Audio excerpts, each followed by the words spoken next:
కొంచెం ఆవకాయ వేసుకోమ్మా. వద్దండి. వద్దమ్మా, అది కారం ఎక్కువ తినదమ్మా. ఎందుకంటే అమెరికాలో పెరిగింది కదా.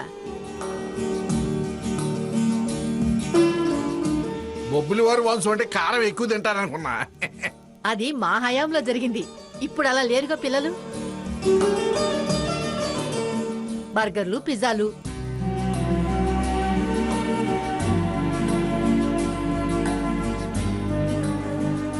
కొంచెం పప్పు వేయమంటారా? చాలండి, చాలు. ఏమిటమ్మా ఇది? అందరం అక్కడే కూర్చొని తినేవాళ్ళంగా, మీకెందుకు శ్రమ? అయ్యో, మిమ్మల్ని కిందలా కూర్చోబెడతామండి.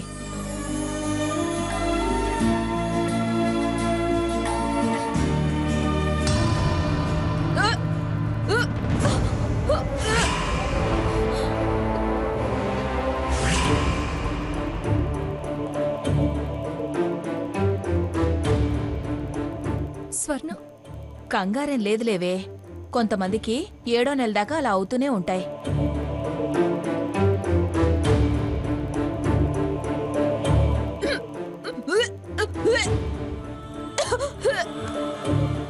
అమ్మా హారతి, కొంచెం పెరిగేసుకోమ్మా.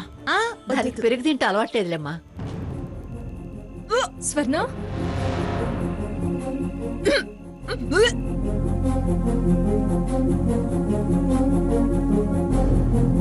అదేంటి అప్పుడే అయిపోయిందా?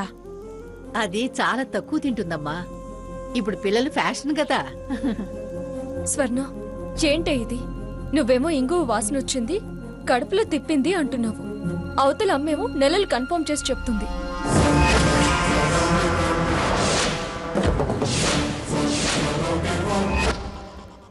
ఇంకా ఎంతకాలం ఈ దొంగ నాటకం? దొంగ కడుపని తెలిస్తే అమ్మమ్మ గారు ఉతికి ఆరేస్తారు.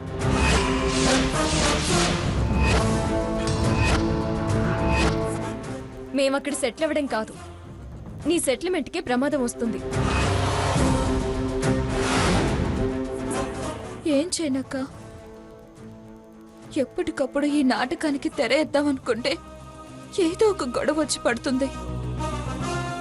ఆ టైంలో ఈ విషయం బయటపడితే నువ్వన్నట్టు మనకు ప్రమాదమని అలాగే కంటిన్యూ చేయాల్సి వస్తుందక్క. భయం భయం అని ఎంతకాలమే? ఎలాగో అలాగ ముగింపు పలుకు.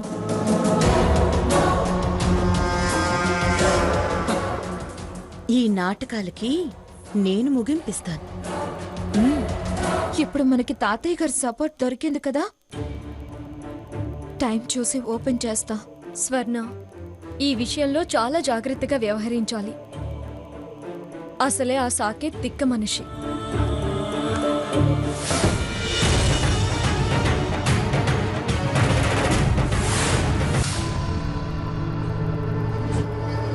తిక్కకి నా తెలివితేటలు కలిపి ఇంకా పిచ్చెక్కిస్తా.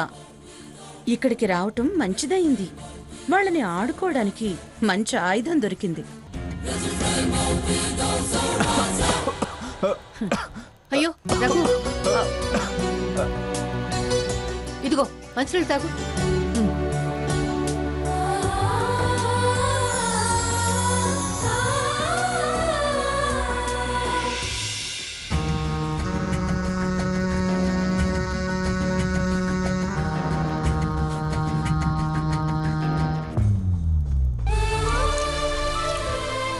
చేయగడుకో.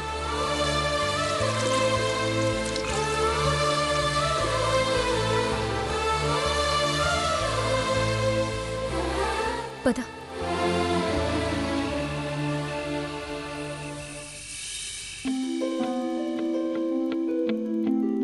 సరే సావిత్రి గారు. చుట్టరికం కలిశాక ఆ గారేంటండి? సావిత్రి అనండి చాలు. అలాగే అంటుంది పిన్ని.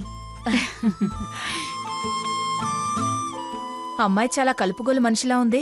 కలుపుకోలేమిటి, కలిసిపోతే ఇల్లు పీకి పందిరేస్తుంది.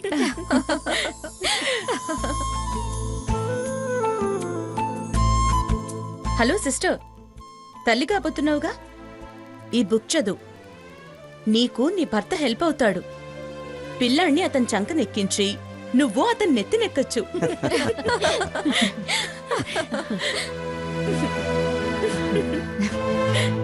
సరే, ఇక వెళ్ళొస్తామండి.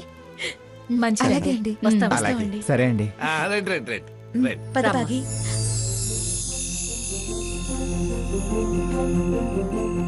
అబ్బో, కారు భలేగా ఉందా.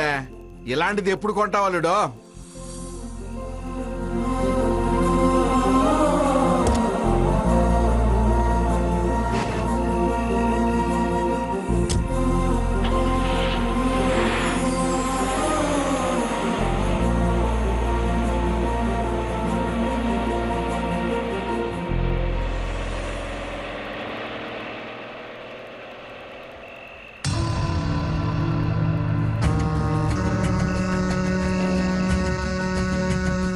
జరిగిన దాని గురించి ఆ మంగమ్మ తన ఆలోచనలకి పదులు పెడుతుంది. ఇంతకాలం నువ్వు ఇక్కడ లేవు కాబట్టి నేను ఎదురుపడలేదు.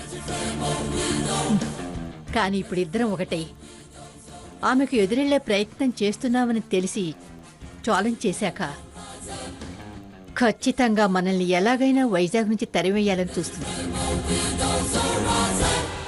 నిజం తెలిస్తే ఖచ్చితంగా నిన్ను బయటికి తరిమేస్తారు. భాగి, నువ్వేం ఆవిడ గురించి భయపడాల్సిన అవసరం లేదు. తను ఏం ఆలోచించినా ఏమి చేయలేదు. పాతకాలం మనిషి పాత ఎత్తులు వేస్తుంది. నా స్టెప్స్కి ధీటుగా స్టెప్ వేయలేదు. తను మారుతాడేమో ఎలాగోలాగా చెప్దాం అనుకుంటే ఇంకా మూర్ఖంగా తయారవుతున్నాడే కాని మార్పు రావడం లేదక్కా. నువ్వు నీ లెవెల్లో ఆమెకి ఎదురు దెబ్బ తీసే ఎత్తులు వేయి. నేను సాకేత్ని నా స్టైల్లో అటాక్ చేసి నా రూట్లోకి తెచ్చుకుంటాను. ఆ భాగి, ఇంకో గుడ్ న్యూస్ చెప్పనా? గుడ్ న్యూసా? ఏంటి? భాగి, వాళ్ళు ఒకళ్ళ కోసం ఒకళ్ళన్నట్టు డ్రామాలు ప్లే చేస్తున్నారు గాని వాళ్ళల్లో వాళ్ళకి ఇంటర్నల్ డిస్ప్యూట్స్ ఉన్నాయి. నీకెలా తెలుసమ్మా? తను నువ్వు సీతతో మాట్లాడడం భరించలేకపోవడం ఒకెత్తైతే సాకేత్ పెళ్ళాం ప్రెగ్నెన్సీ డ్రామా ఆడుతోంది. ఆ ప్రెగ్నెన్సీ తప్పు. ఆ విషయం ఆ అక్క చెల్లెళ్ళకి మాత్రమే తెలుసు. నిజం దాచి నువ్వు తప్పు మీద తప్పు చేస్తున్నావు అనిపిస్తుంది. ఏమిటి? ఆ పిల్ల కడుపుతో ఉన్నమాట అబద్ధమా? ఎస్. ఆ స్వర్ణ వాంతి చేసుకోవటం, వాళ్ళక్క ఏంటే ఇది, ఎంతకాలం ఈ నాటకం అని మాట్లాడుకోవటం నేను విన్నాను. సో ఇంతకాలం ఒక పక్క నుంచే నరుకు రావాలని చూశాను. ఇప్పుడు రెండు పక్కల నుంచి నరకచ్చు. నా దారిలో నువ్వు ముప్పేట దాడి అంటారే, అదే జరగబోతోంది. ఈ దెబ్బతో ఆ గ్రానీ మనవడు గుడ్లు తేలయ్యారు. మన పరువు తీసిన వాళ్ళకి తగ్గిన శాస్తి చేయాలి. మనం కరెక్ట్ రూట్లోనే వెళ్తున్నాం భాగి. డెఫినెట్ గా మనమే విన్ అవుతాం. టైం చూసి వారికి చెప్పేయడం మంచిదే. టైం వస్తే ఆ సాకేత్ని లాక్ చేసి మనమేంటో ఆ మంగమ్మకి తెలిసేలా చేస్తాను చూడు. ఏంటోనే, నాకు నా జీవితం కన్నా నీ జీవితం గురించి చాలా టెన్షన్గా ఉంది. నువ్వు టెన్షన్ పడకక్క, అమ్మమ్మకే ఈ విషయం చెప్తాను. నా ప్లాన్ ఏంటో వాళ్ళకి అస్సలు అర్థం కాదు. Very good, very good. నువ్వన్నట్టు ఆ మంగమ్మ ఈ రూట్లో ఆలోచించదు. ఎవ్వరు ఏం చేసినా నేను వెళ్ళే ఏ రూటు తన ఆలోచనలకి తట్టదు. మనం ఏం చేస్తామో తనకు అంతు పట్టదు. సాకేత్, మనం మళ్ళీ ఎదురు పడబోతున్నాం. నీకు ఓటమి తప్పదు.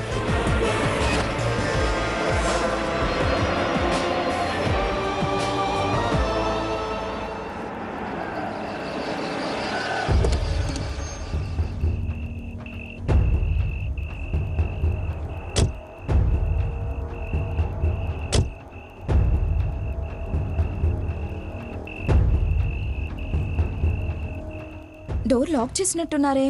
ఖచ్చితంగా నాన్నమ్మ ఇప్పుడు క్లాస్ తీసుకుంటుంది.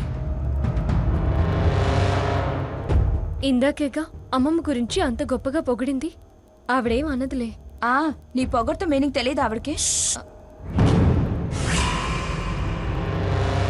సైలెంట్, ఇంత లేట్ అయింది ఏమిట్రా? కారు ట్రబుల్ ఇచ్చిందని చెప్పాను కదా తాతయ్య.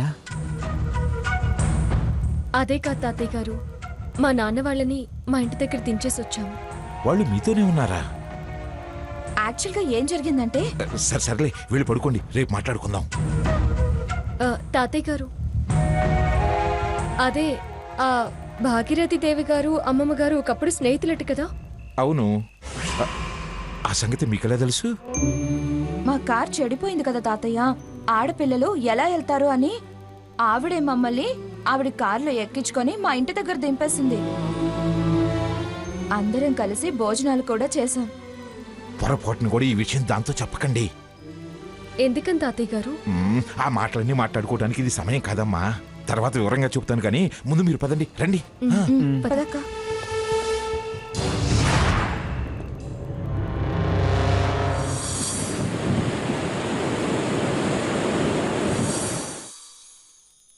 Madam, courier. కొరియరా? ఇంత పొద్దున్నే కొరియర్ ఏంటి? లోకల్ ఎక్స్ప్రెస్ కొరియర్ అండి. రాత్రే డెలివరీ ఇవ్వాలి కానీ బాగా లేట్ అయింది. డిస్టర్బ్ చేయడం బాగోదని ఎర్లీ మార్నింగ్ తీసుకొచ్చాను. అలాగా? పిఠాపురం మంగమ్మ గారు. మా అత్తయ్య గారే. ఇలా ఇవ్వండి. ఓకే, ఇక్కడ సైన్ చేయండి మేడం.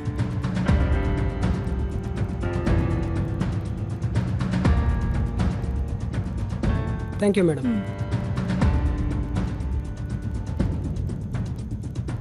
అత్తయ్య, ఏంటది? అత్తయ్య గారికి కొరియర్ వచ్చింది. ఎవరు పంపారు? ఎవరో అడగలేదే. సరే ఓపెన్ చేయనా? సరేలేండి, అసలేం పంపారు చూడండి. అత్తయ్య, ఏంటది? అత్తయ్య గారికి కొరియర్ వచ్చింది. ఎవరు పంపారు? ఎవరో అడగలేదే. సరే ఓపెన్ చేయనా? సరేలేండి, అసలేం పంపారు చూడండి.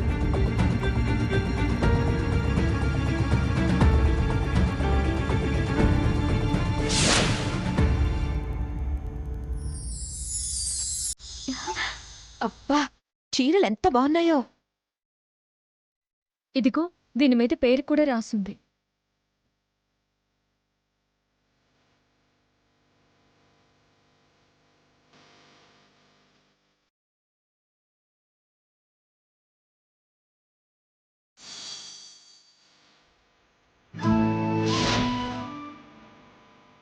అక్క, ఇది నీకు అత్తయ్య గారు, ఇది మీకు.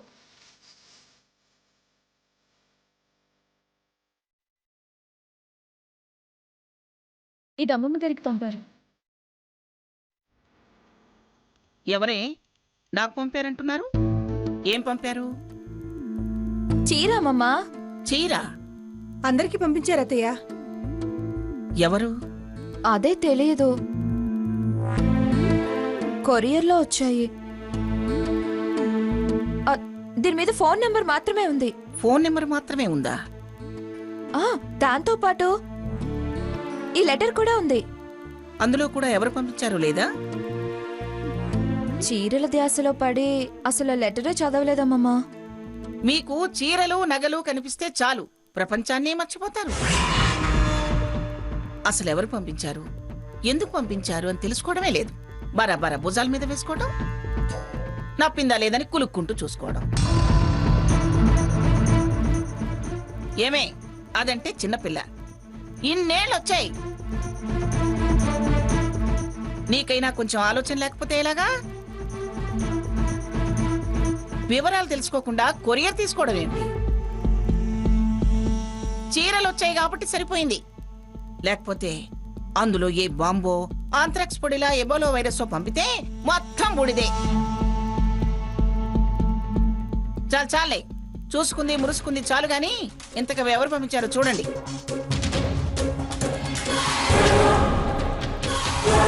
సరిగా చూడండి, అదిగో ఇటు పడింది అదేదో.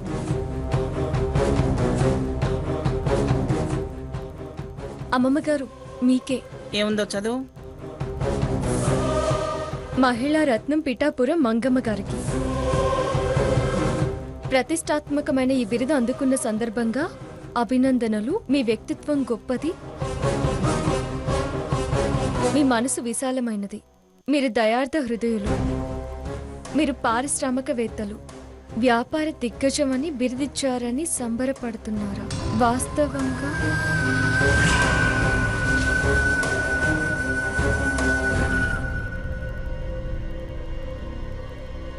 ఏమిటాగావు? చదువు. వాస్తవంగా పసిపిల్ల సీత మాట్లాడుండకపోతే 10 మందిలో మీ పరువు పోయి మీ బిరుదు పోయి పగతో రగిలిపోతూ ఉండేవారు.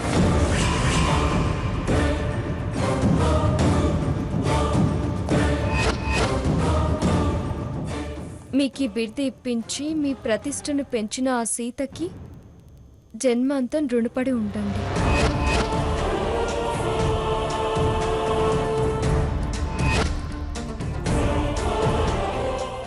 ఏయ్, ఆపవే. అసలు ఊరు పేరు లేకుండా పంపించింది ఎవరే? ఎవరైతే ఏంటి మంగా, నేనేననుకున్నా నాలా చాలా మంది మేధావులు ఆ మీటింగ్కి వచ్చారనమాట.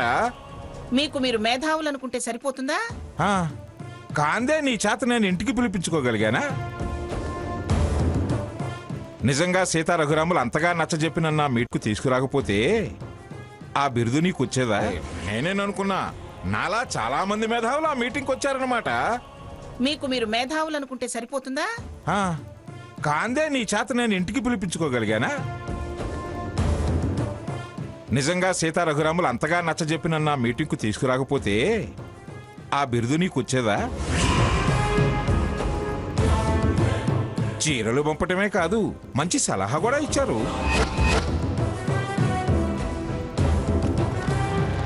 అంత గొప్ప సూచన చేశారు కాబట్టే నేను వాళ్ళని అభినందిస్తున్నాను. నన్ను తప్పు పట్టి వెక్కిరించిన వాళ్ళంతా మీకు మేధావులుగానే కనిపిస్తారు. మరి సన్నాసుల్ని సన్నాసులు మెచ్చుకోవడం అంటే ఇదే. సన్నాసులు సర్వసంగ పరిత్యాగులు. వాళ్ళని అభినందించుకోవటం అంటే మామూలు విషయం కాదు. విషయం ఏమీ లేకపోయినా ఆహా మీరింతటి వారు, ఓహో మీరింతటి వారు అని ఒకరి భుజాలు ఒకరు చరుచుకుంటూ పరస్పరం స్తుతించుకునే శూన్యుల కన్నా సన్యాసులు చాలా బెటరు. అంటే నాకు బిరుదు అందుకునే అర్హత లేదంటారా? ఉందో లేదో ఆ ఉత్తరమే చెబుతుందిగా. పనికి మళ్ళీ వాళ్ళు ఎవరో ఏదో రాస్తే అది పట్టుకుని నన్ను దెప్పుతున్నారా? దెప్పటం కాదు మంగా, ఆ ఉత్తరంలో చివరన రాశారే అది. ఆ విషయం కాస్త బుర్రకెక్కించుకుంటే నువ్వు అన్న పనికి మాలిన వాళ్ళు రాసింది తప్పని, భవిష్యత్తులో మరిన్ని బహుమానాలు బిరుదులు పొందొచ్చని అంటున్నా. పనిగట్టుకుని ఇలా బహుమానం పంపి మీలో ఈ తప్పుంది సరిచేసుకోండి అని ఇంత గొప్పగా చెప్పారు అంటే వాళ్ళెవరో తప్పకుండా నీ శ్రేయోభిలాషులే అయ్యుంటారు. కాబట్టి follow the instruction and have a bright future అని నేను ఒక ఉచిత సలహా పడిస్తున్నా. ఊరికే సీరియస్ అవ్వకుండా సిన్సియర్గా ఆలోచించు. సీత, ముందా నంబర్ చెప్పవే. ఎవరో వాళ్ళంతూ తేలుస్తాను. చెప్పు.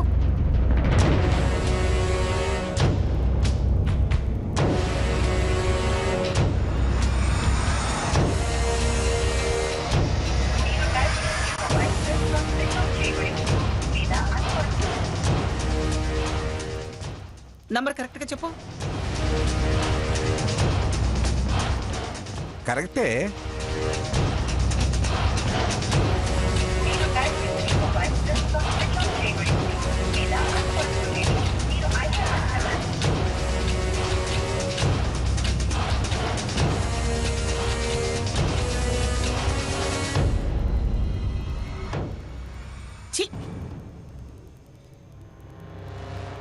ఎవరో పిరికి పందలు చీరలు ఇంటికి పంపించి సెల్ స్విచ్ ఆఫ్ చేసుకున్నారు. ఫోన్ లిఫ్ట్ చేసుంటే కలలు దించుండేదాన్ని. అమ్మమ్మ, అసలు ఎవరు పంపుంటారు? గిట్టని మొహాలు, కుళ్ళు మొహాలు, ఎదట పడే ధైర్యం లేక పిచ్చి వేషాలు వేశారు. వాళ్ళెవరూ ఫోన్ లిఫ్ట్ చేయకపోయినా మనం తెలుసుకోవచ్చు అమ్మమ్మ గారు.